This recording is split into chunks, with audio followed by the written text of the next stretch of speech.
Hello, VoLTE എവിടെ? എവിടെയെന്ന് അറിയില്ലേ. ചെറുതിനെ ടേക്ക് കെയറിലും വലുതിനെ സ്കൂളിലും വിട്ടിട്ട് വേണം എനിക്ക് ജോലിക്ക് പോകാൻ. വെയിലത്ത് ബസ് കത്ത് വെക്കുക. ജോലിയും വീടുമായിട്ട് എൻ്റെ ജീവിതം നശിക്കും. ഒക്കെ ശരിയാവും വോൾട്ടി. നമ്മുടെ ലൈഫിൽ സന്തോഷം വരും. സന്തോഷം നിങ്ങളെ കെട്ടി എന്ന് തീർന്നതാ അത്. കല്യാണത്തിന് മുന്നേ എന്തൊക്കെയാ പറഞ്ഞിരുന്നത്? എന്നെ റാണിയായിട്ട് നോക്കും, ഒരു കുറവും വരുത്തൂല, ഡെയിലി 1000 രൂപയിൽ കൂടുതൽ സാലറി ഉള്ള എന്തെങ്കിലും ജോലി നോക്കി ജന്മത്ത് കിട്ടുമോ? അതും കൂടെ പറയാൻ ഞാൻ വിളിച്ചത്. ഒരു വിസ വന്നിട്ടുണ്ട് ദുബൈക്ക്. 60,000 സാലറി ഒക്കെ ഉണ്ട്. 60,000?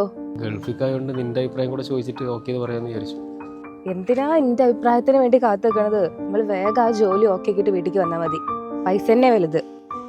മരണം വരെ ഞാൻ കൂടെ വേണമെന്ന് പറഞ്ഞ പെണ്ണ പിന്നീട് പോയിക്കോളാൻ, പ്രവാസി ആയിക്കോളാൻ. അങ്ങനെ ഞാനും പ്രവാസത്തിലേക്ക്. അല്ലെങ്കിൽ ആരും ആഗ്രഹിച്ചിട്ടല്ല പ്രവാസിയാവണത്. ഇതുപോലെ കയ്യിൽ ക്യാഷ് ഇല്ലാതാവുമ്പോൾ പട്ടിയുടെ വില പോലും ഉണ്ടാവില്ല. ആ അവസ്ഥ പേടിച്ചിട്ടാ.